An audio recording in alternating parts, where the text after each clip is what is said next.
Meus irmãos, em Cristo eu vos cumprimento com a paz do Senhor.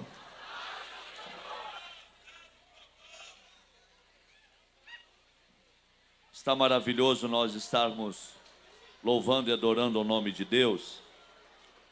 E confesso aos irmãos que sentimos uma alegria que excede até o nosso próprio entendimento, porque no meu estado, no Rio Grande do Sul, não existe festas como essas. Nós somos muito tradicionalistas em algumas coisas e eu posso ver que nós estamos perdendo tempo de aproveitar ainda mais da oportunidade que Deus tem nos dado para estar servindo a Ele. Mas, nesta noite aqui, é tão bom poder ver vocês com toda alegria, adorando e exaltando o nome de Jesus. Eu estou vindo do campo de Porá, onde está tendo uma grande festa, numa proporção semelhante a essa que está aqui. Eu fiquei tão feliz de ouvir lá o pastor Oídes anunciando que o ano que vem terá a primeira jornada da juventude no Brasil, que será sediada em Goiânia.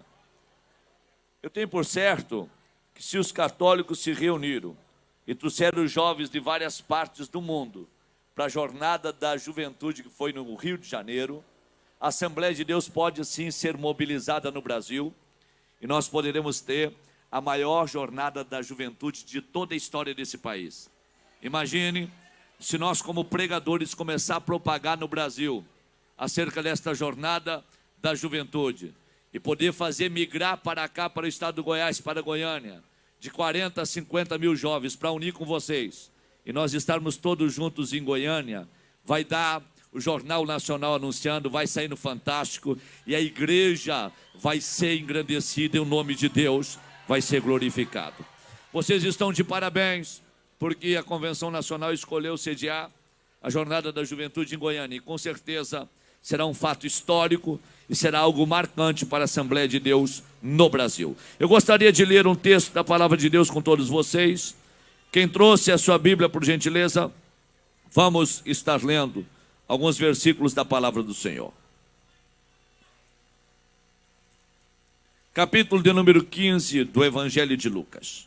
Enquanto você procura, eu gostaria aqui de deixar os meus agradecimentos em público, a pessoa do pastor presidente desta convenção, pastor William José do Carmo, esse amigo, companheiro que Deus me deu nesse estado, e que por sua autorização, por seu consentimento, as portas da Assembleia de Deus nesse estado têm aberto para mim, para eu assim estar cumprindo com o ministério de Cristo.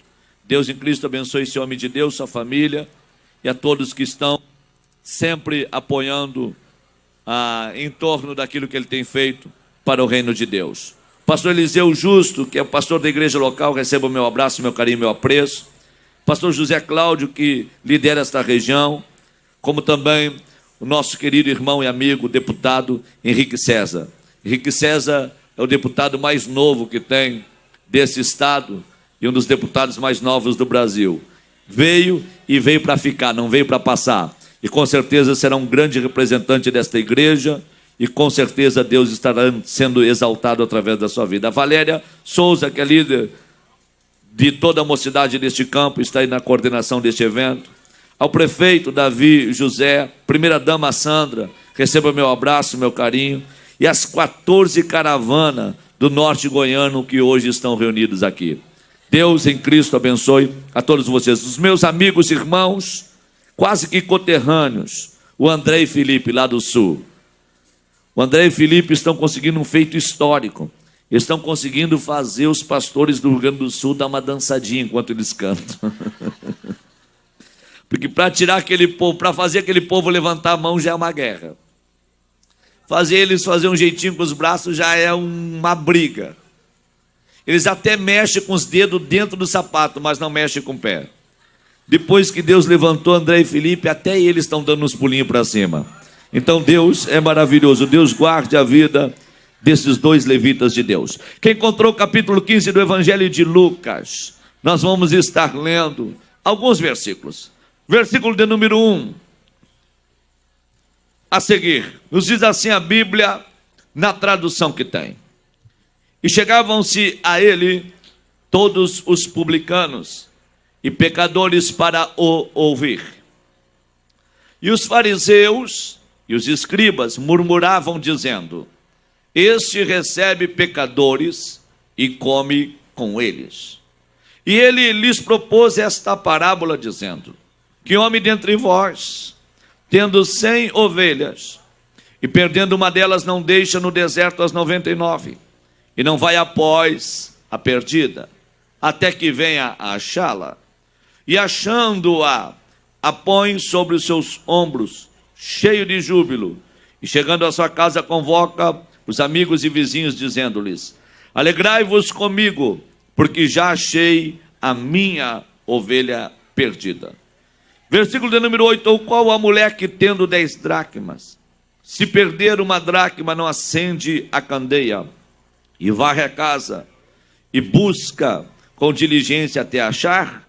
E achando-a, convoca as amigas e vizinhas, dizendo: alegrai-vos comigo, porque já achei a dracma perdida. Vamos ler a partir do versículo de número 11 agora. E disse: um certo homem tinha 2 filhos. E o mais moço deles disse ao pai: pai, dá-me a parte da fazenda que me pertence. E ele repartiu por eles a fazenda.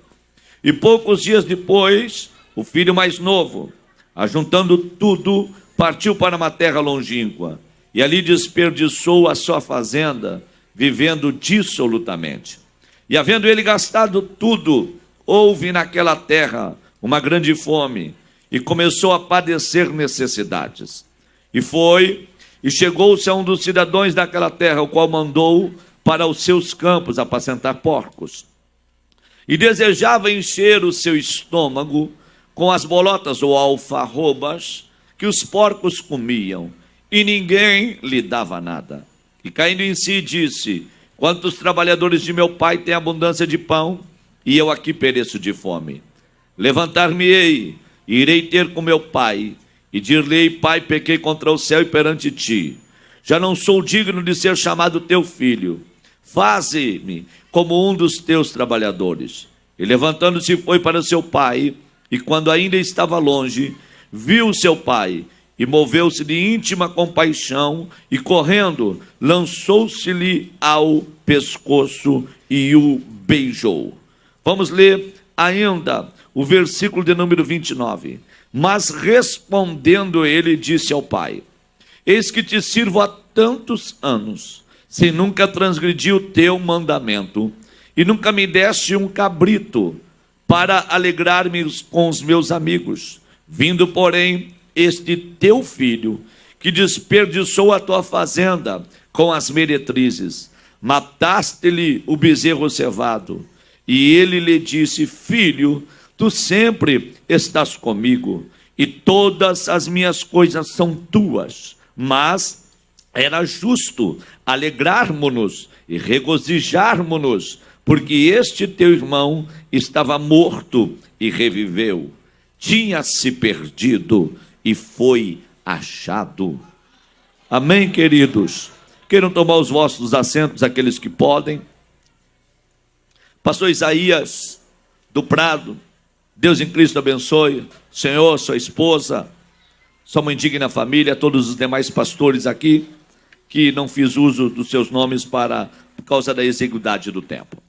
Meus irmãos, eu gostaria de falar um pouco nesta noite aqui sobre estas parábolas da Bíblia, as parábolas das coisas perdidas e achadas. Segundo o filósofo e teólogo Stott, aqui está a rainha de todas as parábolas da Bíblia. E como nasceu estas parábolas? A parábola da ovelha, a parábola da dracma e a parábola do filho que se perdeu. Estas parábolas nasceram no momento em que Jesus está sendo criticado pelos fariseus e pelos escribas.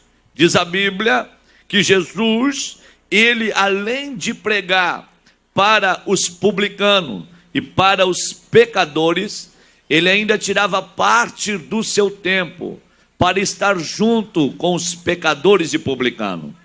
Diz a Bíblia que ainda Jesus se assentava para comer com eles. Jesus, ele sempre foi diferente de tudo e de todos, porque Jesus veio para fazer o que ninguém teve coragem de fazer. Eu pregando em uma das nossas convenções, no sul do país, eu falei que se Jesus estivesse hoje conosco, ele teria uma dificuldade muito grande de congregar com nós, porque Jesus, ele veio para fazer o que ninguém teve coragem de fazer. Imagine só que Jesus, ele tinha que ir para a Judeia, e diz a Bíblia que ele deixa a Judeia de lado e desce para a Galileia, porque era necessário ele estar em Samaria. Quando eu falei isso em convenção para obreiros, eu vi que alguns pastores não gostaram da minha linguagem, e eu falei para eles: amigos, vamos para a Bíblia e vamos meditar nos feitos de Jesus. Ele deixa a Judeia e desce para a Galileia, porque era necessário ele estar em Samaria. Ele tinha um encontro marcado com a mulher samaritana. Ele marcou esse encontro, e ele, quando chegou na beira daquele poço, deu uma ordem aos seus discípulos: ir de buscar na cidade alimento, porque aqui não tem o que comer. Os seus discípulos vão para a cidade e a mulher chega. Imagine comigo, se Jesus fizesse isso nos dias de hoje, e Jesus fosse um obreiro entre nós, e alguém visse o obreiro Jesus num lugar deserto, sozinho, falando com uma mulher prostituta, que teve 5 maridos, e o que agora ela tinha não era dela. E diz a Bíblia que Jesus confronta num diálogo junto com esta mulher. E essa mulher, chegando para Jesus, começa a ver Jesus conversar com ela, e Jesus disse: mulher, dai-me de beber. E ela então já levanta a questão: como pode tu, sendo um judeu, estar falando com um samaritano? Porque judeus não se dão com os samaritanos. E então Jesus diz para ela: se tu soubesse quem é que está falando contigo, tu lhe pediria e ele te daria água viva.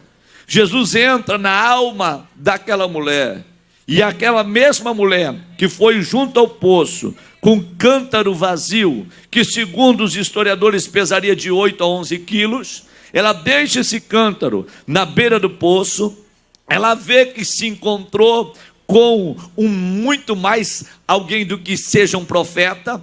Ela vê que se encontrou com o autor da vida. Ela pega a água viva na beira daquele poço que sai da boca de Jesus, e ela vai ao poço como prostituta, mas volta para Samaria como uma missionária. Diz a Bíblia que quando os discípulos chegaram da cidade, viram Jesus conversando com a mulher e não lhe ousaram fazer pergunta alguma. Isso quer dizer que a língua dele chegou a ferver dentro da boca. Faltou coragem de perguntar alguma coisa para Jesus. Mas eu pergunto para vocês: se fosse nos dias de hoje, e alguém visse Jesus num lugar deserto, sozinho, assentado à beira do poço, com uma prostituta conversando, ele seria chamado para uma reunião de ministério, e com certeza ele passaria por alguns apertos. A mulher que foi apanhada no ato de adultério, ela é levada até a presença de Jesus, e todos querem apedrejar aquela mulher. E Jesus então diz o seguinte: quem dentre vós não tem pecado, seja o primeiro a jogar uma pedra. E diz a Bíblia que dentre dos mais velhos aos mais novos, foi saindo um atrás do outro. E diz a Bíblia que Jesus ficou sozinho com aquela mulher novamente. E Jesus pergunta para aquela mulher: mulher, cadê os teus acusadores? Se eles forem embora e não te apedrejaram e eles não te acusam, tampouco eu. Vai e não peques mais. Agora imagine comigo, se alguém passasse por lá e visse Jesus sozinho, assentado no chão, conversando com uma mulher que saiu do ato de adultério. Jesus certamente seria chamado de novo para uma reunião de ministério, e ele teria que dar satisfação por que ele estava fazendo isso. Pare e pense comigo: Jesus na casa de Simão o leproso, aquele miserável era leproso e ficou curado, fez um jantar para Jesus. Jesus chega dentro da casa daquele homem, aquele homem não lava os seus pés, não unge a cabeça de Jesus. não faz uma manifestação de adoração. E de repente uma mulher invade a casa e começa então a enxugar os pés do Cristo com as suas lágrimas. E diz a Bíblia que com seus cabelos ela seca as suas lágrimas. Ela derrama um bálsamo de um perfume raríssimo sobre a cabeça do Cristo. E ela começa a adorá-lo. O fariseu pensa consigo e diz o seguinte com seus pensamentos: se ele soubesse quem é esta mulher que está aos seus pés, se ele soubesse quem ela realmente é, se fosse profeta, saberia. Aí Jesus olha para o fariseu e diz o seguinte: não somente tu vai ficar sabendo o que está acontecendo dentro da tua casa, mas toda a terra vai ficar sabendo, porque quem muito é perdoado, muito ama. Esta mulher aqui, ela foi muito perdoada, por isso que ela muito ama. Entrei na tua casa, não lavaste os meus pés, não ungiste a minha cabeça, não me deste um ósculo santo, não beijaste o meu rosto, mas ela está beijando os meus pés. Imagine que se alguém passasse por lá e visse uma mulher pecadora beijando os pés do Cristo, ele seria chamado para mais uma reunião. Jesus ia ter problemas conosco nos dias de hoje, sabe por quê? Porque Jesus sairia de um culto de domingo, de uma escola bíblica dominical, e ele ia ir para um bar. E quando você passasse na frente do bar, você ia ver Jesus no meio dos cachaceiros. E você iria dizer: o que tu está fazendo aí, Jesus? No meio dos cachaceiros. Ele ia responder para você: eu não vim para os sãos, eu vim para os doentes. É por isso que eu estou aqui no meio deles. Porque Jesus, ele veio para revolucionar. Ele veio para fazer o que ninguém tinha coragem de fazer. Ele pregava para publicanos, ele pregava para pecadores, e à noite ia jantar na casa destes que paravam para ouvi-lo. E diz a Bíblia que os fariseus e os escribas começaram a murmurar, dizendo o seguinte: quem é este que come com os pecadores? Quem é este que se assenta com eles? Quem é esse que fica rodeado de publicanos e ainda se diz ser o Filho de Deus? Jesus, quando foi criticado, ele não foi procurar um antidepressivo para tomar, não. Ele não foi consultar com psicólogo, não. Jesus, quando ele foi criticado, as críticas não faziam Jesus parar. As críticas eram motivacionais para que o Cristo seguisse à frente. Quando alguém criticava o Cristo, ele não parava, ele seguia. Quando alguém desfazia daquilo que ele estava fazendo, ele prosseguia à frente, deixando lições maravilhosas. Quando ele foi criticado, ele não se encerrou e foi chorar as angústias de ser criticado, de ser perseguido, não. Ele aproveita o momento da crítica e cria a maior parábola da Bíblia, a parábola das coisas perdidas que foram achadas. E então ele começa a falar para os fariseus e para os escribas, que conheciam tudo de ovelha, porque em Belém, em Jerusalém, é um centro criatório de ovelhas. E então ele começa a falar na linguagem dos fariseus, na linguagem dos escribas, dizendo: qual dentre vós, se tiver 100 ovelhas e perder uma delas, não deixa 99 no deserto e não vai atrás da ovelha que se perdeu? E achando esta ovelha, não chama os seus vizinhos e amigos e não vai se alegrar pela ovelha que esteve perdida? Quando Jesus está falando isso, ele está falando de algo atual, de algo existente dentro do território de Israel. Quando eu estive na última viagem em Israel, eu fui ao campo dos pastores lá em Belém e tive uma surpresa muito grande. A guia turística que nos recebeu em Belém, porque o nosso guia, sendo judeu, não pode ir para Belém, porque Belém é centro de cultura muçulmana, e é os muçulmanos que mandam em Belém e em Jericó, e o governo de Israel, o exército de Israel, não permite que os guias entrem tanto em Jericó como em Belém. E o nosso guia nos deixou no portão antes de entrar em Belém, e uma guia muçulmana nos recebeu. Quando eu desci do ônibus, aquela guia olhou para mim, eu tinha um cajado que eu havia comprado em Jerusalém, ela falou: me empresta teu cajado, por favor. Eu falei: pois não. Quando eu dei o cajado para ela, ela deixou uma bengala que ela tinha na mão de lado, e foi batendo com o cajado na mão, e tendo dificuldade para caminhar. Ela disse o seguinte: quantos pastores tem entre vocês? Eu falei: somos 31 obreiros. Ela falou: então, vem comigo, me acompanhe. Eu vou levar vocês aqui no deserto da Judéia, no lugar onde possivelmente Davi apacentou os rebanhos do seu pai Jessé. Eu gostaria de deixar uma lição para todos vocês neste dia, porque ser pastor de ovelhas nos dias de Davi não era uma tarefa tão fácil como ser um pastor de ovelhas nos dias de hoje. E trazendo para o mundo espiritual, vocês que estão chegando do Brasil, vocês são privilegiados, porque vocês são pastores de grandes rebanhos dentro do país de vocês. Mas eu gostaria de falar um pouco sobre o relacionamento entre um pastor e uma ovelha. E aquela mulher então nos deixa dentro do deserto. Ela pega um carro, sai por 5 minutos, volta, e quando ela volta diz: me acompanhe, eu vou levar vocês agora para dentro de uma caverna, onde os pastores abrigavam as suas ovelhas. Depois de um dia de calor escaldante dentro do deserto, eles procuravam então refugiar os seus rebanhos dentro de uma caverna. Venham comigo agora durante o dia. Do lado de fora da caverna, em torno de 39, 40 graus. Dentro da caverna, mais ou menos 18 graus. E aquela mulher muçulmana, ela olha para nós dentro da caverna e diz o seguinte: você sabe o porquê que um pastor naquela época tinha que pensar 10 vezes em ser pastor de ovelhas? Porque se um pastor decidisse ser pastor de ovelhas, ele deveria abandonar o conforto da casa do pai, conforto da casa da mãe. Ele deveria abandonar o conforto da sua própria casa para morar com o rebanho no campo. É por isso que o profeta Samuel, quando foi procurar a Davi, Davi não estava na casa de Jessé, porque Davi resolveu ser um pastor de ovelhas, e ele já não vivia mais para si, ele vivia para as ovelhas. Não eram as ovelhas que cuidavam do pastor, era o pastor que abandonava tudo para cuidar das ovelhas. Então ser pastor naquela época não era uma tarefa muito fácil. Agora você sabe me dizer o porquê que Jesus disse que o bom pastor dá vida pelas ovelhas? Deixa eu falar algo para vocês, ela falando conosco. Quando Davi deu testemunho para Saul dizendo o seguinte: quando veio o leão, eu matei o leão.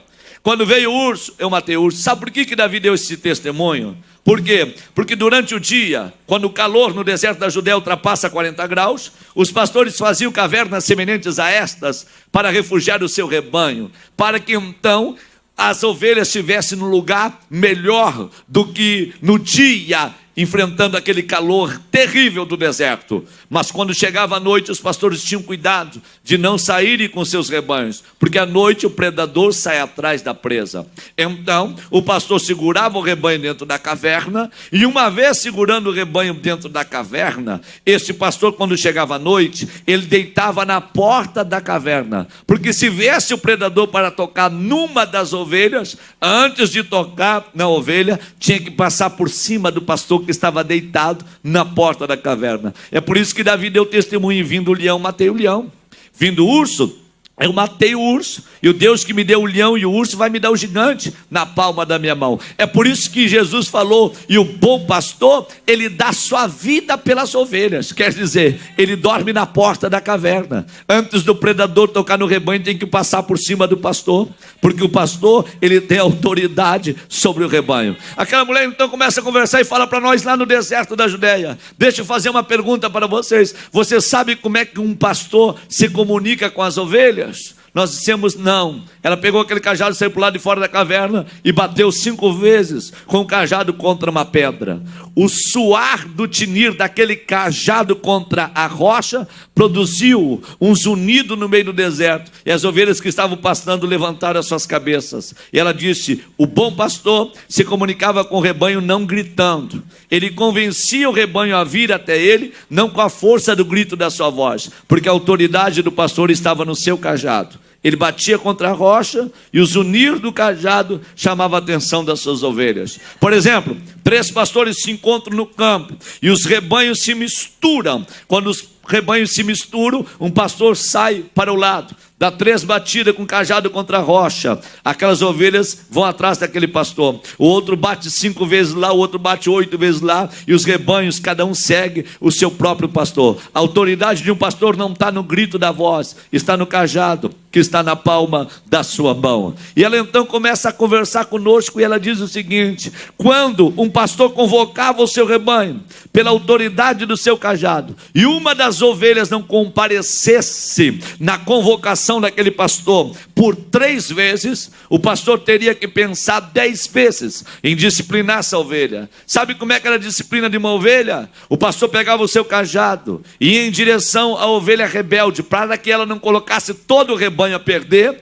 Ele pegava o cajado e com uma batida seca, ele batia na pata da ovelha. Uma vez a ovelha com a pata quebrada, esse pastor não deixava a ovelha para o predador. Esse pastor, sendo um bom pastor, ele pegava aquela ovelha, colocava no seu ombro, e durante todo o período da disciplina, esse pastor carregava a sua ovelha sobre o seu ombro, até que ela ficasse completamente restaurada. Disciplinar uma ovelha naquela época não era tão fácil não, porque para quebrar a pata tinha que carregar no ombro. Então o pastor disciplinava, mas carregava no ombro durante todo o processo da restauração. Uma vez a ovelha restaurada, o pastor tirava dos ombros, colocava no chão, e aquela ovelha nunca mais abandonava o seu pastor. E então aquela mulher vai um pouco mais adiante, ela pega e fala o seguinte: sabe por que Davi disse o seguinte? Ainda que eu ande pelo vale da sombra da morte, eu não temerei mal algum, porque o Senhor está comigo, a sua vara e o seu cajado me consolam.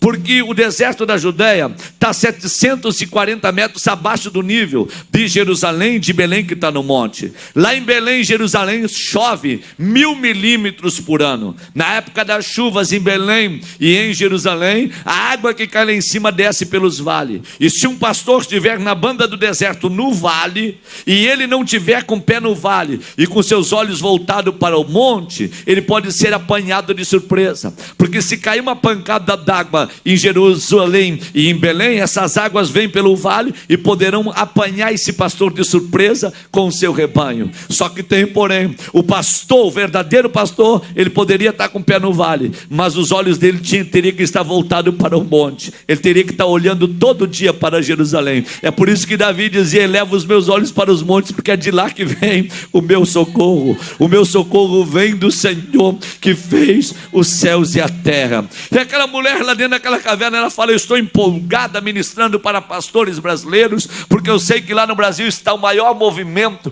pentecostal de todos os tempos. E ela diz o seguinte: eu faço parte de uma família muçulmana. Eu tenho como regra de fé e prática o Alcorão. Quando o pastor desceu do ônibus, eu pedi o cajado para ele. Sabe por quê? Porque eu tenho a minha perna quebrada em 3 partes. Eu estudei para ser uma guia turística. Eu falo 5 idiomas. Eu estudei dentro de uma das faculdades de Jerusalém, ainda sendo uma muçulmana. Eu me formei, me preparei para isso. Mas como em Belém tem muitas casas feitas de pedra, a minha casa feita de pedra, eu me escorei no muro da minha casa num final de semana. O muro caiu comigo e uma das pedras quebrou o meu maxilar em 2 partes e quebrou a minha perna em 3 partes. O meu sonho caiu por terra de ser uma guia turística. Eu perdi totalmente o desejo de ser uma guia turística, porque para ser uma boa guia turística tem que comunicar bem e tem que andar bem. E eu com a minha perna quebrada em 3 partes, o meu maxilar em 2 partes, com grampos na boca, eu fiquei numa cadeira de roda por 3 anos. Quando eu estava no quintal da minha casa, numa cadeira de roda, num daqueles finais de semana, eu dormia sentada na cadeira de roda, e antes de eu dormir eu ouvia falado com Maomé. Eu tinha dito para Maomé e para lá o porquê que eu estava naquela situação, se o meu sonho era ser uma guia turística, por que eu havia chegado naquele estado? Quando eu dormia sentada na cadeira de roda, eu tive um sonho, e no sonho apareceu um pastor para mim com um cajado na mão. E aquele pastor que apareceu para mim com um cajado na mão perguntou para mim no sonho: não és tu que aprendeste na faculdade que quando a ovelha é rebelde, eu quebro a pata da ovelha para poder carregá-la nos meus ombros? Deixa eu te falar um negócio: quem quebrou a tua pata fui eu, mas eu não vou te deixar na cadeira de roda, eu vou te carregar nos meus ombros. Quando esse pastor falou isso para mim, ele soltou o cajado e mostrou as 2 mãos para mim, e as mãos daquele pastor estavam furadas. Quando eu me acordei, eu entendi que era Jesus que estava me salvando. E eu, me acordando, eu fiz um voto com Deus. Eu disse: a partir de hoje, Maomé não é mais o meu guia, o Alcorão não é mais o meu guia, porque se tu fizeres um milagre na minha vida, eu passo a te servir de forma incondicional. Quando eu fiz esta oração, a minha coluna queimou. Eu parei de pé e saí caminhando no quintal da minha casa. Deixa eu falar para vocês, eu estou aqui dentro desta caverna pregando para pastores brasileiros. Eu estou infiltrada no mundo muçulmano e não sou mais muçulmana. Eu sou crente lavada pelo sangue de Jesus e batizada com o Espírito Santo. Eu estou feliz em tê-los aqui comigo. Eu quero que vocês orem por mim, porque aqui eu não posso pregar, eu não posso carregar a Bíblia. Eu tenho que ganhar almas com o meu testemunho. Eu estava perdida e fui achada. Eu estava morta e revivi. Ore por mim, porque eu estou feliz demais. E dentro daquela caverna nós fizemos um grande culto para Deus, lá no deserto da Judéia. Quando Jesus estava falando das parábolas das coisas perdidas e achadas, ele fala sobre a parábola da ovelha. Ele está querendo dizer: para mim não tem causa perdida, e eu vou no meio da multidão. Se tiver 100 e um se perder, eu vou atrás do que se perdeu. Quando esses dias eu estava ministrando numa escola bíblica, um pastor deu um relatório, e ele disse o seguinte: no meu campo 36 pessoas acabaram saindo da igreja. Na contrapartida, entrou 58 pessoas na comunhão da igreja. Estamos no lucro. Meus irmãos, Deus não vai cobrar aqueles que você ganhou, Deus vai cobrar aquele que você veio a perder, porque Deus não quer que nenhum se perca. Ele não quer, porque Deus ainda continua apaixonado pelos perdidos. Deus não abre mão daqueles que se perdem. Deus está preocupado com aqueles que se perderam à beira do caminho. Jesus ainda vai um pouco mais adiante e ele fala sobre uma mulher que tinha 10 dracmas, e das 10 dracmas uma se perdeu. Eu já vi tanta gente falar sobre essas dracmas. Eu vi um pregador lá no Mato Grosso dizendo que essa dracma tinha o valor de 6 meses de trabalho, e na verdade essa dracma não tinha tanto valor assim. Essa dracma pertencia a uma tiara que compunha 10 dracmas. O nome desta tiara se chamava Sêmide. Toda judia, quando fazia um pacto de amor com um judeu, ela fazia uma tiara que ela usava na cabeça com 10 dracmas. Quando esta mulher usava esta tiara com 10 dracmas, o Sêmide, ela estava declarando aos seus vizinhos e amigos que ela era apaixonada pelo seu esposo e não abriria mão do seu esposo em hipótese alguma. Mas o dia que uma judia tirasse uma das dracmas do Sêmide, ela estava declarando aos vizinhos e amigos que ela não amava mais o seu esposo, e o pacto que ela tinha feito, ela estava desfazendo. O que aconteceu com esta mulher? Naquele dia ela acordou e ela viu que uma das dracmas não estava lá. Ela não poderia colocar o Sêmide sobre a sua cabeça e ir para o quintal da sua casa. Ela se preocupou. Ela acendeu uma lamparina, pegou uma vassoura, varreu a casa com toda a diligência e foi atrás daquela dracma até achar. Quando ela achou, ela chamou as vizinhas e chamou para se alegrar com ela, porque ela havia perdido a dracma e achou. O que Jesus estava dizendo? Eu me preocupo com um só que se perde, mas eu também me preocupo com o casamento que está sendo desfeito. Eu também estou dentro da casa, eu cuido dos casais e eu não quero que ninguém se perca. Ei, deixa eu te falar uma verdade. Jesus ainda continua sendo o mesmo, e Jesus é restaurador de famílias. Para Jesus não tem causa perdida nesta terra. Mas Jesus não para por aí. Ele fala que um dono de casa, ele fala que um pai tinha 2 filhos. Veja que toda perca é gradativa. O pastor tinha 100 ovelhas, perdeu uma, perca de 1%. Esta mulher tinha 10 dracmas, perdeu uma, perca de 10%. Quando Jesus fala do pai de família que tinha 2 filhos e perdeu um, a perca foi de 50%. E Jesus está dizendo: esse pai de família tinha 2 filhos, e o mais moço deles acabou chegando para o pai, dizendo ao pai: pai, dá-me parte dos bens que me pertencem, porque eu quero ir embora. Isso aqui era direito judaico. Moisés, escrevendo lá no livro de Deuteronômio, dizia o seguinte: se um filho não quiser conviver mais com o pai, sendo esse filho mais novo, ele tem direito a 1/3 da herança do pai. O pai poderia dar para esse filho e ele poderia ir embora tranquilamente. O livro da lei apoiava fazer o que esse menino estava fazendo. O pai deste menino não questionou, ele não brigou. O pai deste menino pode até ter chorado, mas ele não insistiu com o filho para ele ficar. Por quê? Porque este filho aqui, condenado por muitos, eu entendo que ele tinha uma boa índole. Esse jovem aqui era um jovem bom, porque ele sabia que para permanecer dentro da casa do pai, ele tinha que guardar os mandamentos do pai. Para ele permanecer dentro da casa do pai, ele tinha que honrar o pai. Para ele permanecer dentro da casa do pai, ele tinha que respeitar o pai. E ele tinha que respeitar as doutrinas do pai. Então ele entendeu o seguinte: a partir de hoje eu não dou mais conta de guardar os mandamentos do pai, e se tiver que pecar eu vou para bem longe, porque pecar dentro da casa do pai eu não vou viver pecando não. Se tiver que fazer coisa errada, eu vou para longe da casa do pai. Então ele chega para o pai e fala: me dá parte dos bens que me pertencem, porque se tiver que fazer coisa errada eu vou fazer bem longe daqui. Deixa eu falar uma verdade para vocês: igreja é o único lugar da terra onde aquele que está torto é consertado. Igreja é o único lugar da terra que o camarada chega quebrado e ele é ajeitado. Igreja é o único organismo da terra que tem lugar para tudo e para todos, mas não é venha como está, fique como está e vamos para o céu. A igreja é o único lugar da terra que tem lugar para todos, e todos têm a oportunidade de serem transformados. Eu conheço 4 tipos de crentes que vai morar no céu. O primeiro tipo de crente que vai morar no céu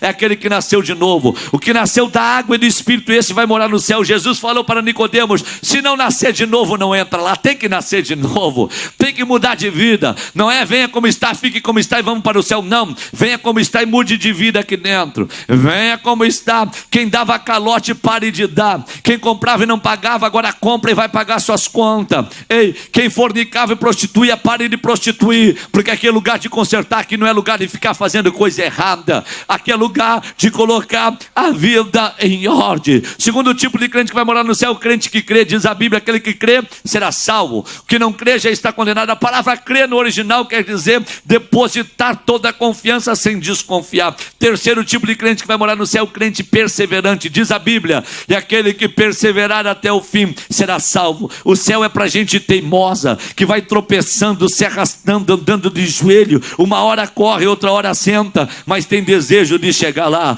Quarto tipo de crente que vai morar no céu é o crente campeão. João, escrevendo as 7 igrejas da Ásia, ele disse: ao que venceu, que venceu, que venceu, que venceu, que vencer, ao que vencer e ao que vencer. O céu não é para frouxo, não é para covarde, não é para medroso. O céu é para campeão de Jeová, e nós estamos caminhando para lá. Mas esse moço, ele foi muito inteligente. Ele entendeu: daqui para lá eu começo a fazer a coisa errada, daqui para lá eu começo a escandalizar, daqui para lá eu não guardo os mandamentos do pai. Ele fez a coisa correta. Ele chegou e disse: pai, o que é meu me entrega, porque se for para me pecar, eu vou para bem longe. E ele foi para uma terra longínqua. Ele foi para bem longe. E lá ele conheceu a noite. Lá ele conheceu o que ele não conhecera dentro da casa do pai. Ele conheceu falsos amigos. Enquanto ele tinha dinheiro, os amigos estavam na volta. Quando o dinheiro terminou, os amigos vazaram e ele ficou sozinho. Aí então chegou a miséria, depois dele gastar tudo com as meretrizes. E diz a Bíblia que ele desejava encher o seu estômago com as alfarrobas dos porcos e ninguém lhe dava nada. Um fazendeiro encontrou ele no meio do caminho e ofereceu uma oportunidade de emprego, ofereceu um serviço dentro da fazenda dele. Esse menino que saiu da casa do pai, ele fedia porco na fazenda do fazendeiro. O fazendeiro dava trabalho, mas não dava amor. O fazendeiro, o menino queria comer as alfarrobas dos porcos, e o fazendeiro não oferecia um banquete, mas o pai estava esperando ele com bezerro cevado.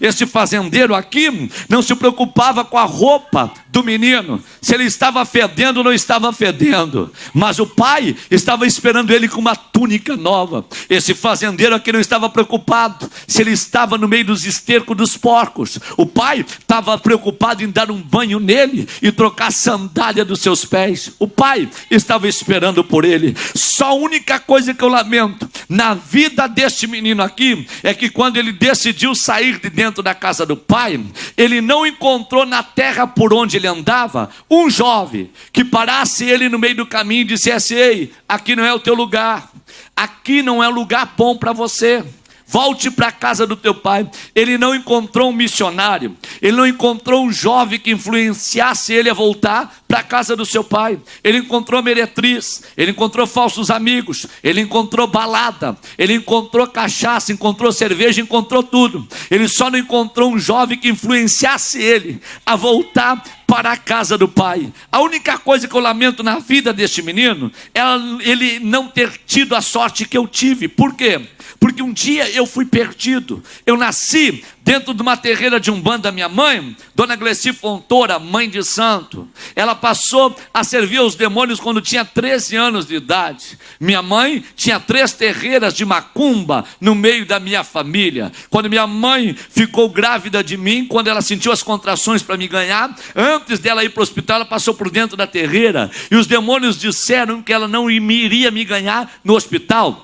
Quem fez o parto da minha mãe foi meu tio e a minha tia, que incorporaram e fizeram o parto da minha mãe. Eu nasci dentro de uma terreira de umbanda. Eu fui criado dentro de uma terreira porque a minha mãe era mãe de santo. Quando eu tinha 6 para 7 anos de idade, o meu pai morreu com 5 tipos de câncer. Morreu como um cachaceiro. O pouco que tinha, gastou com as prostitutas, porque dizia ele: não vou deixar nada para tu gastar com outro homem. Quando meu pai morreu, minha mãe foi morar de favor na casa dos outros. Eu vi minha mãe muitas vezes sendo agredida por homem. Eu era pequeno e tinha vontade de defendê-la, mas não tinha força para isso. Eu saí da casa da minha mãe com 12 para 13 anos de idade. Com 12 para 13 anos de idade, eu conhecia a maconha. Com 15 anos de idade, eu conhecia a cocaína. Fui para o Rio de Janeiro, fiz uma pós-graduação dentro do crime, caí de ponta cabeça no crime organizado na zona oeste do Rio de Janeiro, fugi do Rio de Janeiro, vim para Porto Alegre, assumi 5 morros no tráfico de droga na zona sul da grande Porto Alegre, capital do meu estado. Quando foi uma madrugada, eu estou no morro vendo que um cidadão está subindo o morro e ele caminha não como um dependente de droga, ele caminha andando retamente, e eu olho para os colegas de tráfico e digo: olha, esse cidadão que está subindo o morro é um agente da Polícia Federal. E daqui a pouco os camburões vão subir o morro, vão tentar segurar ele, porque nós segurando ele, vamos segurar a polícia que vai subir o morro. Quando eu saio pela viela, eu paro na frente daquele homem pensando que era um agente da polícia. Ele olha para mim contra a luz da lua e fala: eu não acredito que é tu que está aqui. Eu olho para ele e falo: quem tu és? Ele diz: eu sou o José Valtir, eu te conheci quando eu tinha 13 anos de idade e tive a minha primeira experiência com droga junto contigo. Mas deixa eu te falar um negócio. Há 1 ano atrás eu tive um encontro com um homem que mudou a história da minha vida. E esse homem, mudando a história da minha vida, me deu capacidade para me mudar a história de outras vidas. Eu falei: quem é esse homem? Ele falou: Jesus de Nazaré. Eu falei: rapaz, eu não sei o que tu está falando, eu não creio em Deus, e se Deus existisse eu não teria passado a metade dos trabalhos que eu já passei na minha vida. Ele falou: Deus existe, é por tua causa que eu estou aqui. Há 1 ano atrás eu aceitei Jesus e Deus usou uma profeta para falar comigo, para me fazer 1 ano de oração e jejum, que ele tinha um propósito comigo na capital do estado. Eu saí da tua cidade natal, viajei 430 quilômetros, cheguei aqui na capital 7 horas da manhã, e eu estou evangelizando no centro da capital. Quando deu 11h30 da noite, o Espírito de Deus tocou no meu coração para mim vir aqui na casa da minha tia, no Morro da Cruzeiro, e eu vim. Mas quando eu desci do ônibus, Deus falou comigo: sobe para o morro do lado direito, porque lá tem um homem que eu quero mudar a história da vida dele, eu quero fazer dele um pregador da minha palavra. Eu falei para ele: será que Deus tem poder para fazer? Ele disse: não duvide do Espírito Santo, Deus tem poder para fazer isso e muito mais. Eu falei: rapaz, eu não creio, desce o morro. Ele falou: não vou descer. Eu falei: desce, maluco. Ele disse: eu não vou descer. Só para me ver se ele era corajoso, eu dei 2 tiros por cima da cabeça dele. Aí ele começou a sapatear e a falar línguas estranhas. Eu falei: esse camarada é doido. Esse camarada é maluco, desce daqui, rapaz, e vai embora. Ele diz: eu vou embora, não porque eu esteja com medo de ti e daqueles que estão da tua volta. Eu vou embora porque a minha missão está cumprida. O que eu tinha que fazer eu já fiz. Eu não tenho medo de ti. Se tu me der um tiro agora, meu corpo cai aqui, a minha alma vai tomar cafezinho com Jesus, rapaz. A minha vida está na palma da mão de Deus. Eu tenho medo de Deus, que tem poder de matar o meu corpo e jogar minha alma no inferno, mas medo de ti eu não tenho. Eu falei: desce o morro. E ele desceu o morro gritando: até mais, pregador. Eu falei: vai doido. Ele disse: até mais, pregador, não vai morrer sem ser pregador do evangelho. Queridos, ele foi embora, mas a palavra de Deus ficou, porque diz a Bíblia que toda palavra que sai da boca de Deus não volta para Deus vazia, sem antes fazer o que lhe apraz na face desta terra. Eu fiquei 3 dias sem dormir pensando: vai ser pregador, vai ser pregador, vai ser pregador. Naqueles dias chegou o êxtase. Eu consumia droga com outros dependentes de droga para vender para os clientes. Tomei uma overdose de droga, perdi o meu controle mental, entrei em confronto com os dependentes de droga, traficantes do morro. Polícia invadiu o morro, acabaram me prendendo. Me levaram para uma delegacia para me baixar ao presídio central. Quando o delegado veio conversar comigo, eu não sabia o meu nome, não sabia quem eu era. Eu não sabia o nome da minha mãe, tinha perdido a minha capacidade mental. O delegado chamou uma psicóloga, ela conversou comigo e ela disse o seguinte: o lugar desse homem não é num presídio, é dentro de uma clínica psiquiátrica. Ele tem que ser internado dentro de um hospício. Eu fiquei 8 meses internado dentro de uma clínica psiquiátrica sem saber o meu nome. Eu fiquei com 39 quilos, eu fui parar na UTI do hospício. A doutora, quando constatou no meu coma, que eu fiquei 15 dias em coma, ela constatou que eu estaria morrendo. Ela fez um pedido da doação dos meus órgãos, das minhas córneas, do meu coração e do rins para o banco de órgãos, porque eu estaria morrendo. Fez o pedido para minha família, a 230 quilômetros da clínica. Minha mãe, quando recebeu aquele laudo na sua mão, ela ficou desesperada. Ela, em vez de assinar o documento autorizando a doação dos meus órgãos, minha mãe foi para a terreira de Umbanda fazer pacto com os demônios. Os demônios não ouviram minha mãe, ela saiu de dentro da terreira pedindo socorro para tudo e para todos, porque mãe é diferente de pai. A mãe, o filho está passando trabalho, ela, quando a criança chora de noite, ela joga as cobertas lá no teto e vai cair do lado da criança para saber o que está acontecendo. O pai, se ouve o grito da criança, catuca com o cotovelo e diz: olha, a criança está chorando, vira para o canto e segue dormindo. Porque diz a Bíblia que o amor de mãe é semelhante ao amor de Deus. É um amor insistente, é um amor diferente. Minha mãe saiu na cidade pedindo socorro para tudo e para todos. A 4 quarteirões da casa da minha mãe, ela vai passando e ela vê uma senhora que está lavando roupa no tanque do lado de fora. E esta senhora está cantando um hino de louvor a Deus. Minha mãe vê aquela senhora cantando e não entende o que está acontecendo. Aquela mulher caindo cantando, morando num barraco, caindo aos pedaços, está louvando a Deus. Quando aquela senhora vê minha mãe parada no meio da rua, ela grita e pergunta: o que tu queres me olhando? Minha mãe disse: eu estou te olhando, estou morando nesse barraco, nesse pedaço e cantando. E aquela senhora diz: há 3 anos atrás eu fui acometido de um câncer e Jesus me curou. Jesus é tudo que eu tenho e sem Ele eu não vivo. Jesus é maravilhoso, eu moro dentro desse barraco, mas Jesus mora aí dentro comigo. E a minha Bíblia diz: quem está triste ou aflito, ore, mas quem está alegre, cante. Eu estou cantando porque Jesus é tudo que eu tenho e Ele é maravilhoso. Minha mãe disse: eu não posso cantar porque o meu filho está morrendo numa clínica psiquiátrica. E aquela senhora cheia de Deus, uma senhora influente, uma mulher tomada pela glória de Deus, aponta com o dedo para minha mãe e diz o seguinte: o teu filho não vai morrer, porque o meu Jesus vai lá dentro da clínica psiquiátrica, vai tirar ele de lá, vai fazer dele um pregador da sua palavra, e quando ele sair de lá, tu vai te converter, e todas as terreiras serão quebradas, e toda esta cidade vai saber que tem um Deus no céu que opera milagres na terra. Quantos aqui acreditam que Deus opera milagres nesta terra? Ei, Deus usou um louco para falar comigo, seu Wilson Vilmar, um ex-padre que rejeitou a batina de padre para se casar, e no dia do casamento a noiva deixou ele no altar e fugiu com outro. Virou alcoólatra, por causa do alcoolismo virou doido, caiu dentro do hospício. E esse ex-padre, os médicos deixavam eles visitar a UTI, porque era um ex-padre doido, mas entrava para dentro da UTI porque era um ex-padre. E esse ex-padre chega na beira da minha cama, quando eu estava em coma. Eu não tinha força para abrir os olhos e nem tampouco para falar, com uma sonda no nariz para poder respirar. Ele vem no meu ouvido e fala: Sandro, eu venho aqui amando de Deus, para te dizer que se tu orares a Deus, Ele tem poder para te tirar daqui. E se tu não orar, tu vai para o inferno. É a mensagem que eu tenho para te entregar. Ele vai embora, mas a palavra de Deus fica. Quando ele falou aquilo, eu me lembrei do doido lá no morro, na frente da minha arma, dizendo: Deus tem um plano com a tua vida, e tu não vai morrer sem ser um pregador da minha palavra. Eu, na pouca força que tinha, coloquei o pé na parede e caí no chão. Quando eu caí no chão, eu fiz a oração mais linda da minha vida. Eu falei: Deus, eu não sei se tu existe ou se tu não existe.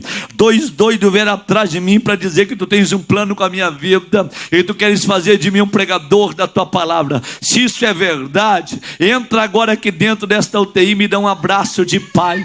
Eu vou acreditar que tu existe.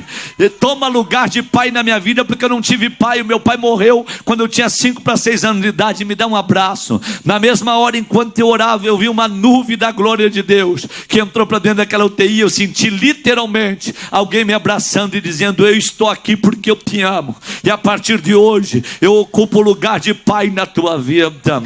Dentro de 16 dias eu comecei a recobrar a minha mente. E quando naquele dia eu orei, me colocaram de volta em cima da cama, os enfermeiros chegaram. Quando eles olharam para mim e falaram para mim: tu está bem? Eu falei: sim. Com pouca força falei: sim. E a enfermeira disse: mas ele não abriu os olhos. Está abrindo e está falando. E ela pergunta: como é que é o nome da tua mãe? Eu digo: Gleci. Nome de 2 irmãos teu, dou nome de 2 irmãos meu. Ela disse: tem milagre acontecendo dentro da UTI, porque tu não lembrava de ninguém, já está lembrando. E ela sai gritando: tem milagre acontecendo dentro da UTI. O doido recebeu a mente dele de volta. Chama a doutora Ruth, psicóloga e praxiterapeuta. Quando ela vai conversar comigo, ela fala: as drogas te jogaram aqui, e se depender da tua família e de mim, tu morre dentro da clínica psiquiátrica. Eu fiquei 28 dias internado como doido e como maluco, e comecei a pregar dentro da clínica. E os médicos fizeram uma reunião e resolveram me liberar por 5 dias, para fazer um teste comigo, porque eu tentei matar minha mãe 3 vezes, quando estava na dependência da droga e quando estava doido.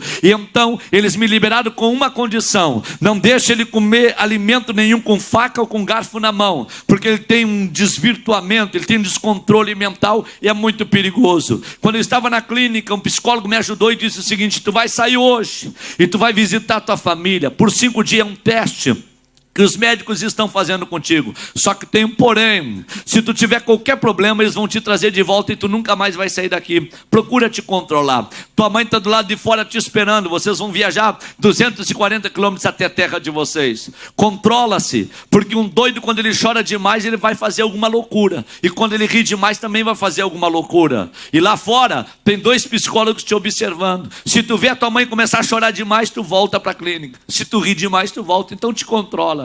Eu falei: muito obrigado. Quando eu saí do lado de fora da clínica psiquiátrica, porque eu estava dentro de um porão do subterrâneo, vi pássaros voando, vi carros passando e a minha mãe correndo ao meu encontro. Eu não resisti, corri ao encontro dela e dei um abraço nela e falei: me perdoa.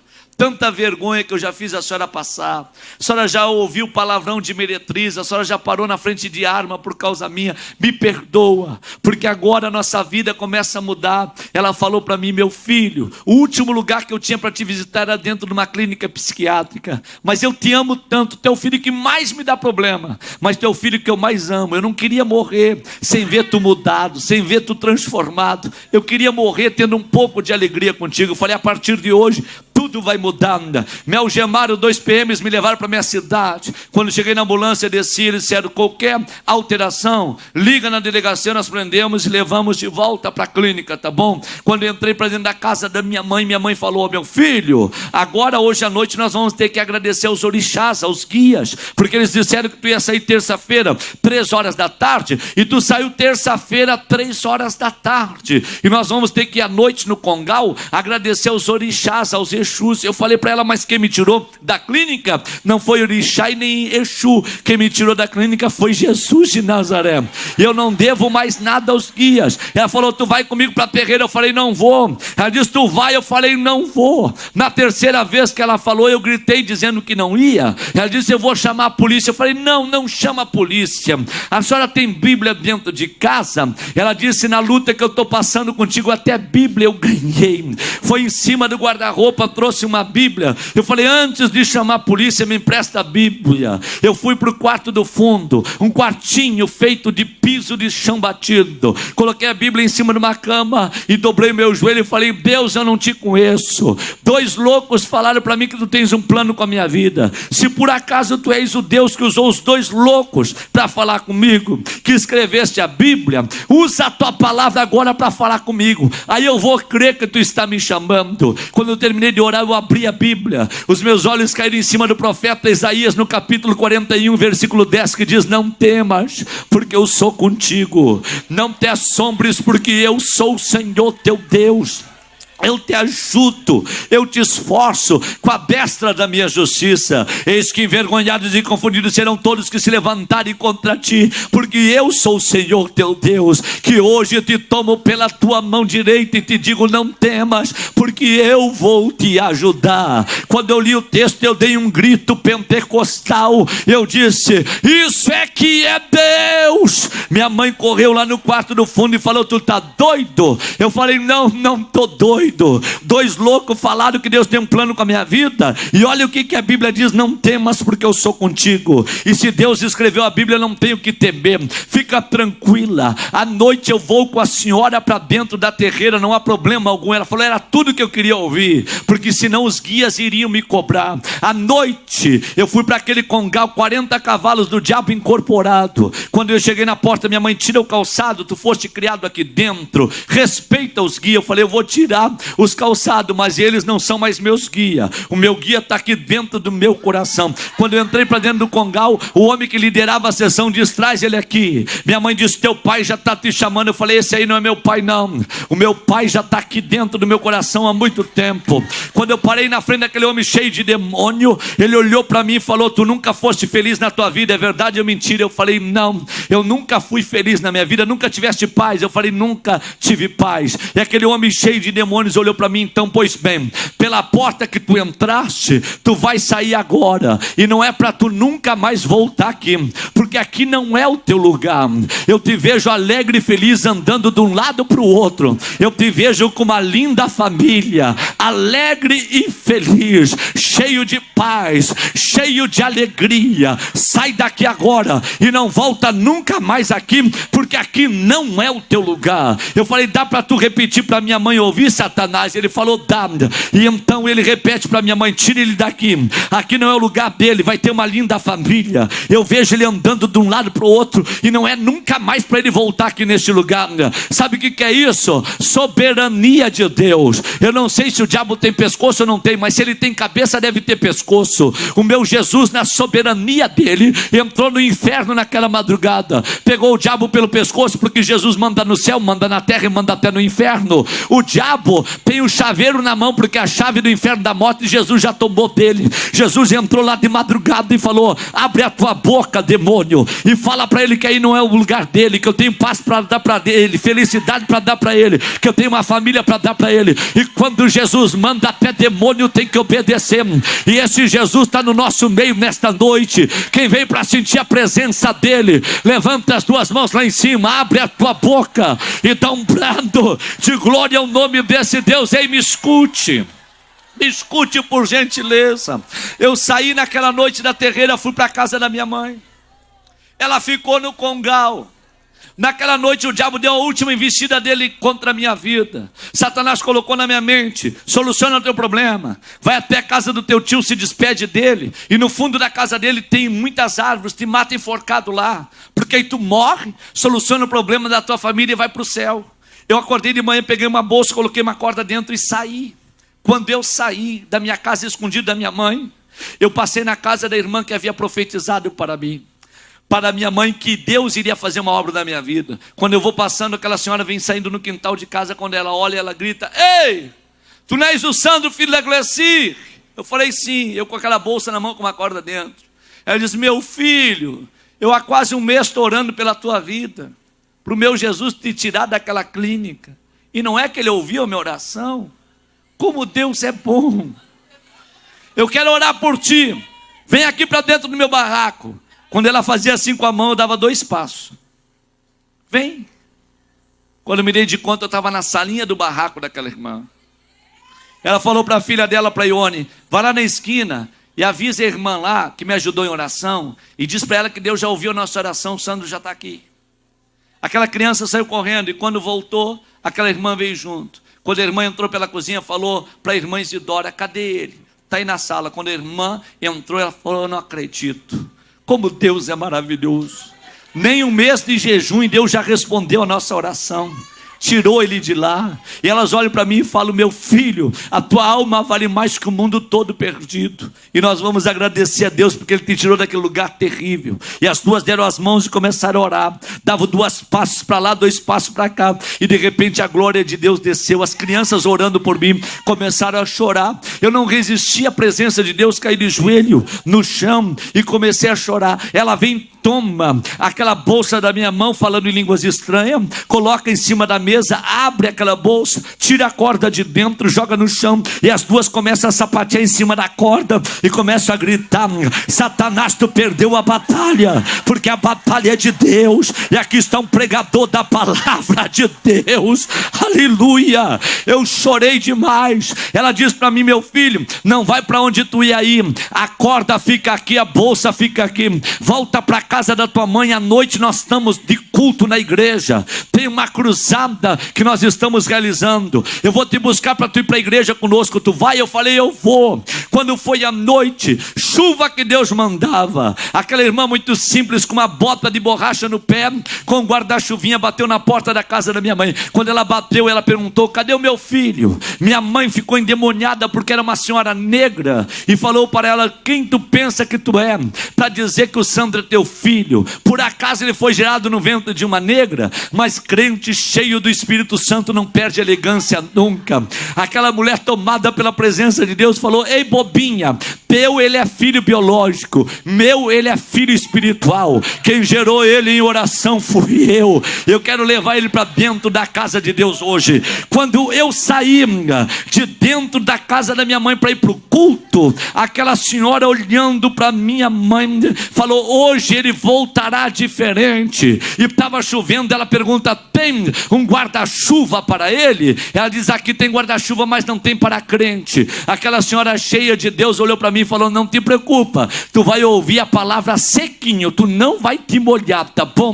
Porque hoje é o dia que Jesus vai se encontrar contigo. Ela colocou o guarda-chuva em cima de mim e foi até a igreja cantando, ó, com cego andei e perdido vaguei longe, longe do meu Salvador. Enquanto ela ia cantando, eu falava, canta, e não para de cantar. E eu falei, irmã Isidora, a senhora está se molhando toda. Ela diz, por ti eu tomo 10 banhos de chuva. Eu muito vou me alegrar ouvindo as tuas mensagens, as tuas pregações, porque Deus é poderoso. Deus falou comigo que ia fazer de ti um pregador da sua palavra. Chegamos no culto naquela noite, o pregador da noite era 9h30 e não dava conta de chegar. Quando o pastor falou, se o pregador não chegar agora, quem vai pregar sou eu. Quando terminou de falar, o pregador entrou pela porta, vindo de Florianópolis, Santa Catarina. Quando o pregador subiu no púlpito, o pastor disse, nem ora, abre a Bíblia e prega, porque o horário avançou. O pregador pediu perdão pelo atraso e falou o seguinte, eu me atrasei, sabe por quê? Sofri 3 acidentes na estrada, está chovendo muito, bateram no meu carro, mas eu consegui chegar ainda no mesmo carro. Meu carro está aí na frente todo amassado, mas quando eu estava dentro do carro, agradecendo a Deus pelos livramentos, o Espírito Santo falou para mim que o diabo não queria que eu chegasse aqui, porque no meio desta multidão tem alguém que para a sociedade não vale nada, tem alguém aqui que para a família dele não vale nada, e para tu saber que é Deus que está falando contigo, Nesta noite, Jesus está te curando e o Brasil todo vai conhecer a tua voz. Onde é que tu está? Eu falei, sou eu. Ele disse, é tu mesmo. Pode passar aqui na frente, porque hoje é o dia da tua vitória. Quando eu passei lá na frente, eu fiquei curado na mesma hora, para a glória de Deus. Aquele homem orou por mim e eu recebi o milagre. Passaram-se os 5 dias, eu voltei para dentro da clínica psiquiátrica e fiquei mais 30 dias internado. Eu estou pregando aqui para vocês nesta noite e eu estou liberado pelos médicos temporariamente, porque lá dentro da clínica os médicos me liberaram porque eu estava abrindo uma igreja de doido dentro do hospício. Eles falavam, toma comprimido. Eu falava, não toma, porque Jesus liberta. Eles falavam uma coisa e eu falava outra. Eles me liberaram temporariamente com uma condição: tu vai ter que morrer tomando 4 antidepressivos por dia, porque tu tem 20% da tua capacidade mental, 80% as drogas consumiram. Se tu não tomar 4 antidepressivos por dia, tu vai sair de casa para ir no supermercado, vai se encontrar na beira da estrada pedindo carona. Tu tem 20% da tua capacidade mental, tu não pode viver sem antidepressivo. Sabe quanto tempo eu fiz de tratamento? Nem uma semana. Eu saí da clínica psiquiátrica e fui para frente do espelho e falei para mim mesmo, ei campeão, eu não vou te dar antidepressivo, eu vou encher o teu coração de Jesus, eu vou colocar Jesus para dentro de ti, eu vou te encher de palavra e tu vai ficar liberto. Nunca mais tomei nenhum antidepressivo, só para tu abrir a tua boca e dar glória a Deus. Na cidade onde eu tive internado como doido, hoje eu sou pastor da maior igreja da cidade, porque tem um Deus no céu que opera milagres na terra. Só para você abrir a tua boca e dar mais glória a Deus. Minha mãe não é mais mãe de santo, não. Minha mãe é líder de círculo de oração, cheia do Espírito Santo e batizada com o Espírito Santo. Só para você abrir a tua boca e dar glória a Deus. As 3 terreiras que tinha no meio da minha família, nós quebramos as 3, porque hoje o Senhor da nossa família é Jesus de Nazaré, e Ele é maravilhoso, Ele é tudo que eu tenho. Ei, escute. Mas as minhas maiores dificuldades não foi fora da casa de Deus, foi dentro. Quando eu me converti, eu falei para o pastor que Deus tinha usado um doido para falar comigo. Eu ia ser um pregador do evangelho. Ele passou a mão na minha cabeça e falou, meu filho, te acalma, isso vai passar. Eu queria namorar com uma jovem. Quando eu chegava perto das jovens, elas vazavam. Mas será que eu sou tão feio assim? Depois eu fui descobrir, o líder da mocidade do campo fez uma reunião e falou, o camarada é malandro, saiu do morro, saiu da favela. Se vocês parar para ouvir, ele tem bom desdobre. Isso aí não é bem crente não, saiu do hospício. Eu falei com o pastor, arruma uns obreiros para orar comigo no monte, porque eu quero ver a minha mãe dentro da igreja. O pastor falou, vou reunir uns obreiros para orar contigo no monte. Eu fiquei feliz demais. Primeira reunião de obreiro, o pastor falou, ninguém vai atrás desse doido não. Vão orar com ele aí no monte aí, ele pega um pedaço de pau, mata uma meia dúzia, e aí como é que fica? Sabe o que eu fazia? Eu ia orar sozinho. Eu fiz uma campanha de 70 dias de oração e jejum no monte, indo orar das 8 da manhã, 10 da noite, sozinho, porque ninguém ia comigo. E um irmão meu mais velho da família, minha mãe falou, ele sai de manhã e volta à noite todo embarrado, vai ver para onde é que ele vai. Eu falei para Mara Lima, falei para os irmãos Viana, que na época eu tinha um radiozinho, que eu colocava um arame na antena do rádio, um bombril na ponta, para lá no monte eu tentar sintonizar Marumbi. Quando eu entrava a Mara Lima cantando, era o céu que baixava. Eu caía de joelho, pulava, saltava, aquela alegria. E a minha mãe fez o meu irmão mais velho me seguir de longe, eu não vi que ele estava me seguindo. Eu fui para o monte, 3 quilômetros fora da cidade para orar, e ele ia de atrás. Quando eu entrei no mato, ele entrou atrás e ficou escondido olhando. E naquele dia o sinal da Marumbi estava aberto. Eu comecei a orar, pular, saltar, virar cambalhota. Ele voltou para casa e falou, mãe do céu, se tu vê o que ele faz no meio do mato sozinho, tem que levar de volta para o hospício urgente. Se não é um irmão da igreja batista ele lá interceder por mim, eles tinham me levado amarrado para o hospício. O irmão foi lá e falou, ele não está doido não, ele está vivendo um primeiro amor. Ele está provando do que poucos provaram. Esse homem está cheio de Deus, deixa ele pular, saltar, deixa ele fazer a festa dele, porque ele estava perdido e foi achado. Foi morto e reviveu. Esse menino, quando ele voltou para a casa do pai, ele voltou de cabeça baixa, fedendo a porco. Mas o pai estava esperando ele. Diz a Bíblia que o pai viu ele ao longe. E quem saiu correndo não foi ele, foi o pai que correu ao encontro dele. Quando o pai abraçou ele, levantou ele para cima e beijou ele, estando ele ainda no ar.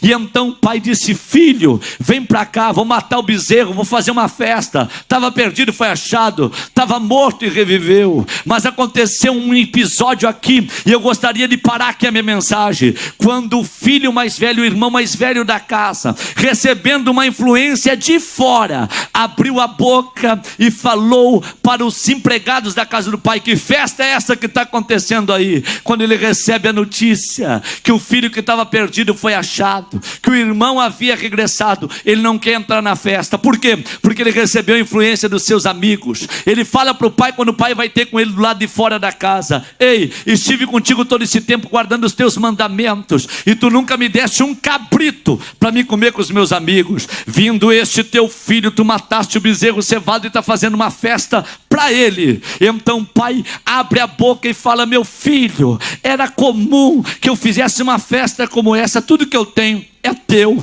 mas teu irmão estava morto e reviveu, estava perdido e foi achado. Para o filho mais velho da casa, para o irmão mais velho da casa, aquele menino que regressou valia menos que um cabrito, porque os amigos de fora, os amigos da rua, colocaram na mente dele: ei, teu pai está fazendo uma festa para ele, mas para ti não deu um cabrito para tu comer conosco. Ei, deixa eu falar uma verdade: uma alma perdida que é encontrada, ela tem um grande valor, ela vale mais que um cabrito, ela vale mais do que qualquer coisa deste mundo. Jesus, ele avaliou a vida do pecador bem maior do que qualquer templo. O templo não vale mais que um pecador. Nós estamos vivendo a síndrome de Gadara. Quando o homem estava endemoniado, não era problema. Quando 2.000 porcos se precipitaram no mar, expulsaram a Jesus da província, porque naquela época porco valia mais que uma alma.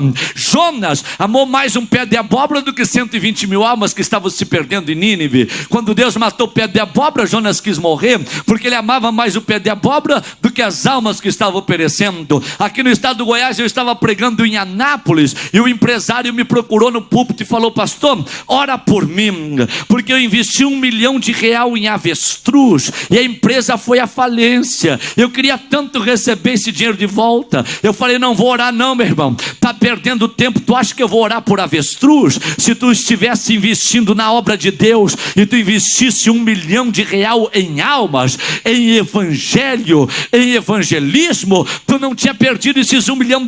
Tu perdeu, sabe por quê? Porque lá no céu não entra porco, não entra abóbora, lá no céu não entra avestruz, lá no céu não entra nada disso. Lá no céu entra almas que foram transformadas pelo poder e pelo nome de Jesus Cristo. Deixa eu te falar uma verdade: o Brasil está sendo palco de avivamento, e há uma profecia no livro de Joel que diz o seguinte: e eu, o Senhor, derramarei do meu espírito sobre os vossos filhos e sobre as vossas filhas, e eles profetizarão.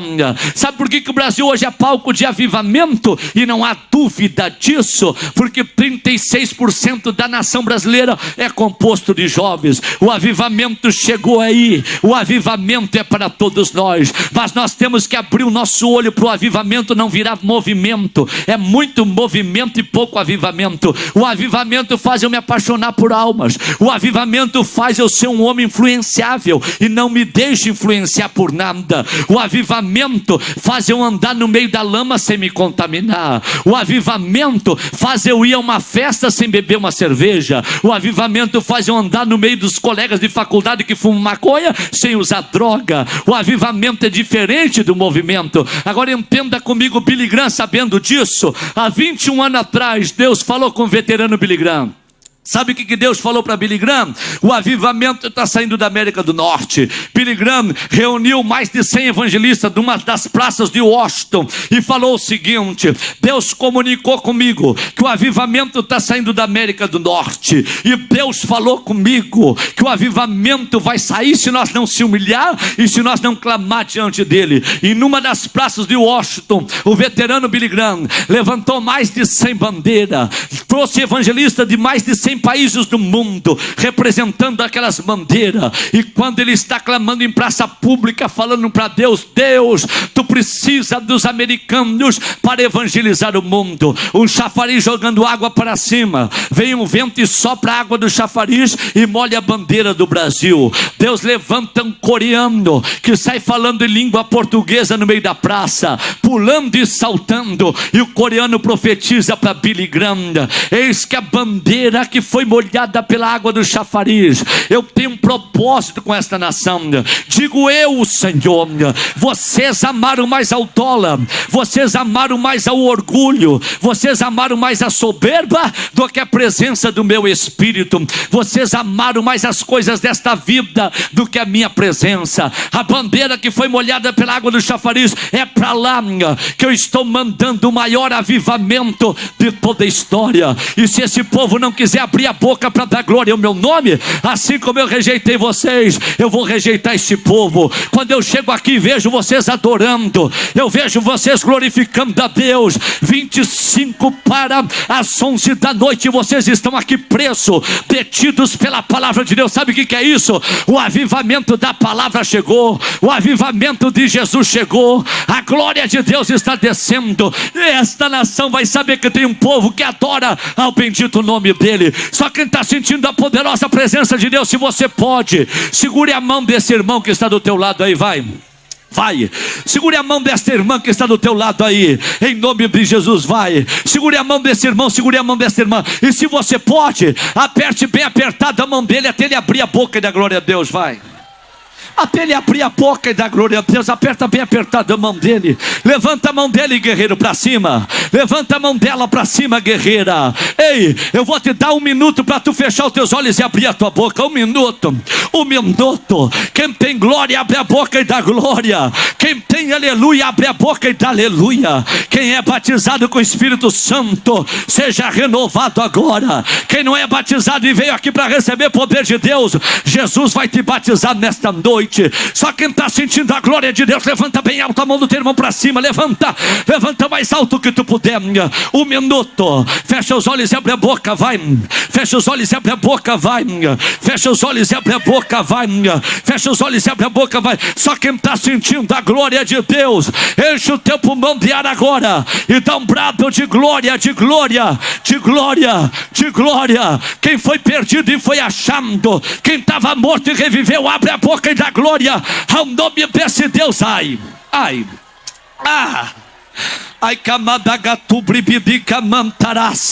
só o ano passado eu preguei em 23 países do mundo, preguei em 24 estados do Brasil. Toda vez que eu chego no aeroporto Salgado Filho, em Porto Alegre, Obreiro, as meninas da TAM, as meninas da Gol, as meninas da Azul, eu tenho cartão Fidelidade Safira, eu tenho cartão Fidelidade Diamante da Gol. Eu recebi, pastor Willis, uma placa da Gol por ter sido o homem que mais viajou pela empresa do meu estado. E quando eu chego no aeroporto, as meninas da Gol dizem: doutor, o senhor de novo por aqui?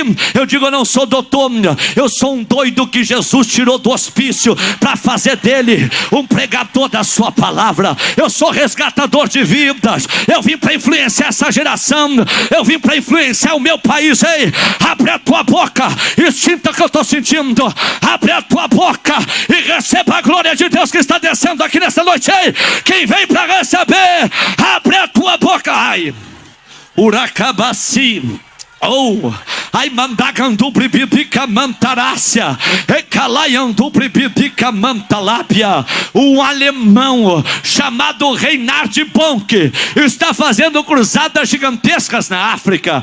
Reinhard Bonk está reunindo no continente africano, por cada cruzada, 5 milhões de pessoas. Há 5 anos atrás ele fez uma reunião em Porto Rico, porque Deus falou com Reinhard Bonk que mandaria um avivamento para a América do Sul. Reuniu 25 mil pastores em Porto Rico. Enquanto eles estão orando, um porto-riquenho abraça a bandeira do Brasil e profetiza: eu, o Senhor, tenho 1 milhão de pregadores nesta nação, são anônimos, estão escondidos no meio do povo. Antes do arrebatamento da minha igreja eu vou despertar eles. Eles vão evangelizar a América do Sul, a América do Norte, a Europa, a Ásia, a Oceania.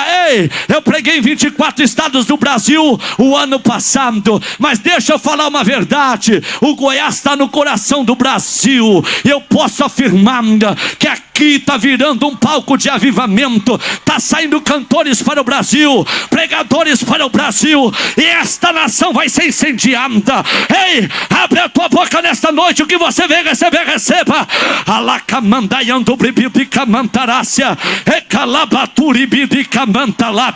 Só quem está sentindo a glória do Todo-Poderoso, levanta as tuas mãos lá em cima, abre essa boca.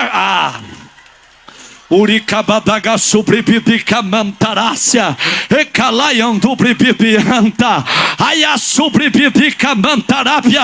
Quem está de pé, quem está de pé, quem levantou as duas mãos para cima, se você pode, abraça o teu irmão que está do teu lado, abraça a tua irmã que está do teu lado, em nome de Jesus. Abre a tua boca e fala para ele: eu estava perdido e fui achado, eu estava morto e Deus me ressuscitou. Eu sou um milagre de Deus nesta terra, eu sou um milagre de Deus nessa terra. Ei, quem aqui nesta noite quer ser embriagado de Deus? Quem aqui nesta noite quer ser tomado pela unção e pelo poder do Espírito de Deus? Ei, não tem causa perdida para Deus. Não tem causa perdida para Deus. Não tem causa perdida para o Senhor. Eu estou encerrando agora, mas antes de orar, eu queria perguntar: quem no meio desta multidão, eu não gosto da palavra desviado, eu acho uma palavra muito dura, mas quem no meio desta multidão se encontra parado na fé, e nesta noite quer voltar para Jesus, dá um sinal com a tua mão direita. Só quem está parado e quer voltar, dá um sinal com a tua mão direita. Sai da onde você está, rapaz, e vem aqui. Sai da onde você está, moça, e vem aqui. Eu quero orar pela tua vida agora. Vem. O inferno foi preparado para o diabo e os seus anjos. O inferno não foi preparado para você. Eu não abro mão da tua alma nesta noite aqui. Sai da onde você está e vem aqui. Eu quero orar pela tua vida. Quem aqui se encontra parado na fé e nesta noite quer voltar, dá um sinal com a tua mão direita, eu quero te ver. Abre caminho, vem aqui, já tem uma vida chegando aqui. Abre a boca e dá glória ao nome desse Deus. Vem, meu filho, fica aqui. Tem outra mão que se estendeu lá atrás. Vem, meu filho, vem, abre caminho, vem. Outra vida que está chegando aqui. Abre a boca e dá glória ao nome de Deus. Aonde está o próximo que está parado? Está parada? Vem, traz aqui, vem, minha filha. Vem, é nesta noite. Está parado também? Traz ele aqui para mim. Ei, traz ele aqui para mim. Traz. Vem aqui. Olha aqui para mim, meu senhor. O senhor está parado na fé? Há quanto tempo? 3 anos. O senhor tem uma pinta de obreiro. Não tem perfil de obreiro. 3 anos faz que está parado.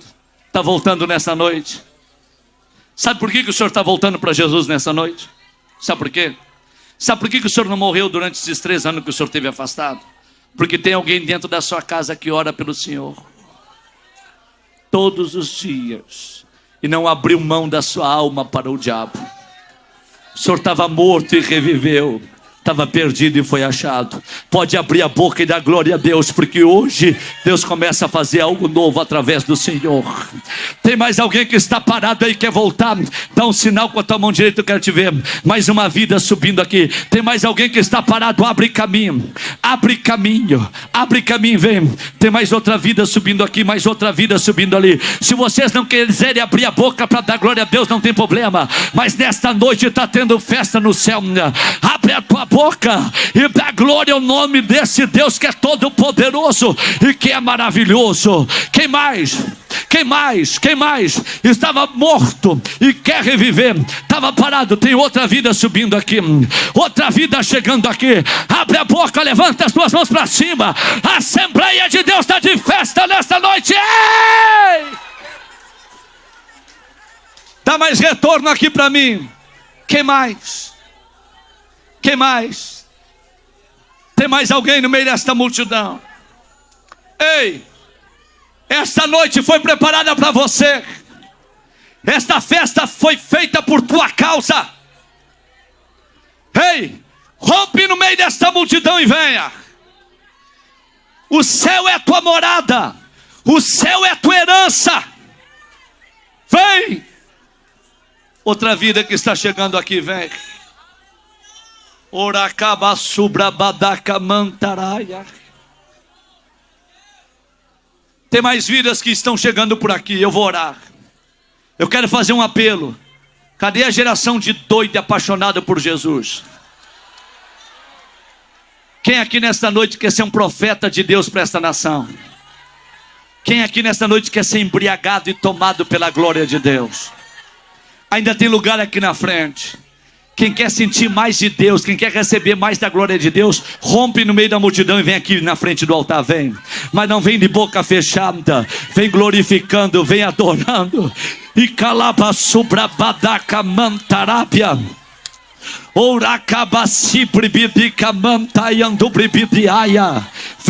Vem glorificando, vem exaltando, vem magnificando ao nome desse Deus. Vem, abre caminho.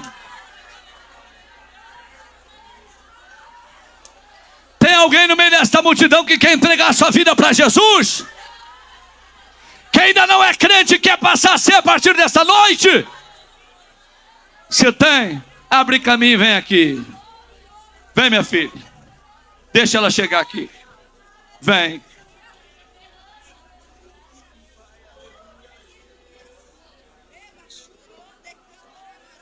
Minha filha, estava parada? Está voltando? Por que tu está chorando?